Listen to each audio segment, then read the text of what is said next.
Hi, my name is Josh Moulton and I'm part of the Recovery Services team at AllConnected.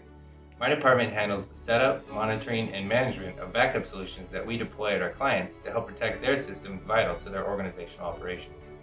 On a daily basis, we're here to help our clients prepare for, well, the unexpected, whether that be a simple file loss, the loss of an entire server, or the whole disaster of your entire site going down.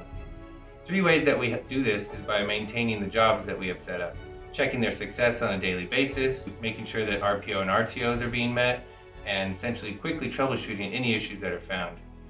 We also maintain a good inventory of what we are protecting, basically knowing which VMs are in the jobs right now and making sure those are the right ones. Having good communication with their client and making sure that they understand which systems are and aren't protected. Lastly, we do validation testing. It's essential to know that what you're protecting is actually usable. So we do testing of simple files as well as large-scale application testing of all the VMs that fail over to our DRaaS site, making sure those applications on those systems work correctly. These are just some of the ways that we help our clients stay prepared.